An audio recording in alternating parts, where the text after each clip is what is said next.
ओम।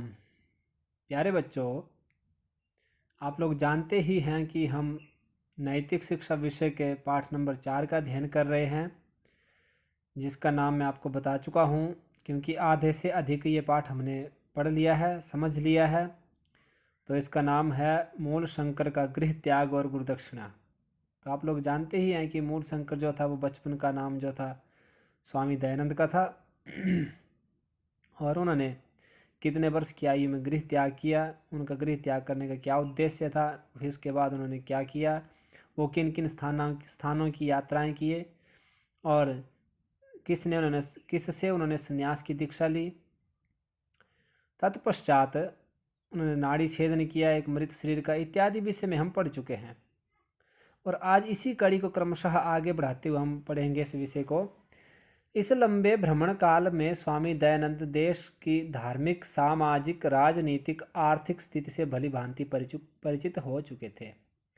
अब जितना उन्होंने भ्रमण किया था, अनेकों स्थानों की यात्राएं की थी, अनेकों लोगों से मिले थे, साधु सज्जनों की संगति में रहे थे, ये सब जब वो देख चुके थे तो उन्हें इस विषय का ज्ञान हो गया कि देश की जो धार्मिक परिस्थिति है और सामाजिक और राजनीतिक इस प्रकार की जो स्थितियां बनी हुई है, इससे वो भली भांति परिचित हो चुके तथा तो उसे वो जान चुके थे।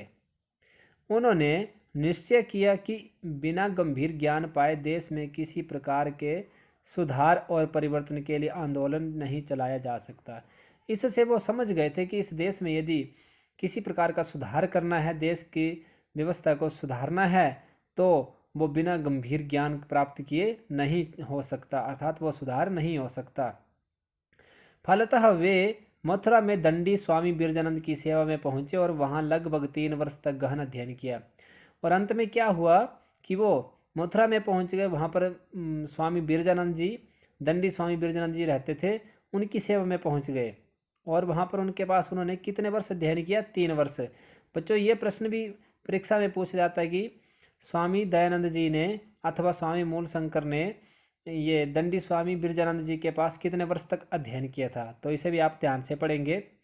इस समय उनकी आयु लगभग 30 वर्ष की थी। तो 22 वर्ष की आयु में उन्होंने गृह त्याग किया था और 30 वर्ष की आयु में वो जब स्वामी दंडी बिरजानंद जी के पास पहुंचे तो उनकी आयु 30 वर्ष हो चुकी थी। जब उन्होंने दंडी स्वामी की कुटिया का द्वार खटखटाया तो द्वार को बिना खोले ही दंडी जी ने प्रश्न किया, कौन है?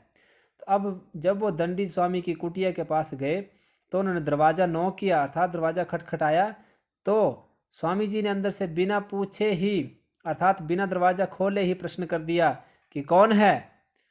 तो मैं कौन हूँ यही जानने के लिए तो आपकी शरण में आया हूँ। तो दयानंद जी ने कहा कि मैं कौन हूँ यही समझने के लिए, यही जानने के लिए मैं आपकी शरण में आया हूँ।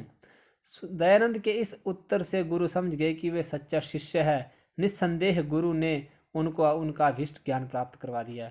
जब दयानंद जी ने यह प्रश्न किया कि मैं कौन हूँ यही जानने के लिए तो आपके पास आया हूँ, तो इससे दंडी स्वामी समझ गए कि यही सच्चा शिष्य है।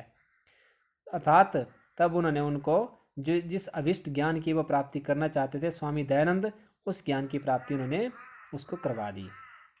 शिक्षा के पूर्ण हो चुकने पर जब दयानंद गुरु की प्रिय वस्तु एक शेर लौंग लेकर गुरु दक्षिणा के देने के लिए उनके सामने पहुंचे तो गुरु ने इस दक्षिणा से संतुष्ट ना होकर उनका सारा जीवन ही गुरु दक्षिणा में मांग लिया। अब बच्चों, जो पाठ का अंतिम शब्द है मूल शंकर का गृह त्याग और गुरु दक्षिणा, वो गुरु दक्षिणा वाली बात इस पैराग्राफ में आती है। तो जब उन्होंने ज्ञान प्राप्त कर लिया गुरु जी से और उनको जब दीक्षा देने, गुरु दक्षिणा देने जब वो पहुंचे तो क्या लेके गए थे? एक शेर लौंग। ये प्रश्न भी पूछा जाता है कि स्वामी दयानंद जी ने अपने गुरु स्वामी बिरजानंद जी को गुरु दक्षिणा में क्या देने गए थे वो? तो एक शेर लौंग। ये प्रश्न अधिकांश पूछा जाता है बच्चों, ध्यान से पढ़ेंगे आप लोग। तो जब वो एक शेर लौंग लेकर के गुरु के पास गुरु दक्षिणा देने के लिए पहुंचे तो गुरु जी इससे संतुष्ट नहीं हुए, अर्थात उन्होंने वो गुरु दक्षिणा लेने के लिए मना कर दिया। फिर गुरु ने उनसे क्या दक्षिणा मांगी? उन्होंने मांगी कि उनका सारा जीवन ही गुरु दक्षिणा में मांग लिया। कि क्या कहा? उन्होंने कहा, देश एवं जाति के उत्थान के लिए पाखंडों, कुरीतियों, अंधविश्वासों का खंडन करो, सच्चे वैदिक धर्म का प्रचार करो, यही मेरा आदेश है। तो गुरु जी ने कहा, बिरजानंद जी ने की देश एवं जाति के उत्थान के लिए, अर्थात हमारे देश का उत्थान हो और हमारे समाज का उत्थान हो, इसके लिए पाखंडों, जो समाज में पाखंड फैले हुए हैं, जो कुरीतियां हैं और जो अंधविश्वास हैं, जो लोग अंधविश्वासों में घिरे हुए हैं, उन सब का खंडन करो और क्या करो, सच्चे वैदिक धर्म का प्रचार करो और वैदिक धर्म को फैलाओ, अर्थात वैदिक धर्म का प्रचार प्रसार करो। यह मेरा आदेश है, यह गुरु जी का आदेश था।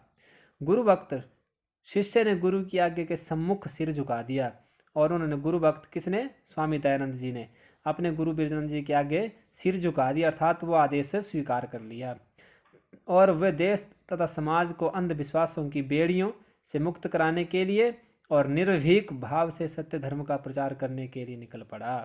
और फिर उन्होंने क्या किया कि समाज और देश को अंधविश्वासों की बेड़ियों से, अर्थात उसको अंधविश्वासों से दूर करने के लिए, मुक्त करवाने के लिए, और निर्भीक अर्थात निडर होकर के, निडर भाव से, साहसी भाव से सत्य धर्म का प्रचार करने के लिए और वैदिक धर्म के सत्य धर्म का प्रचार करने के लिए निकल पड़े।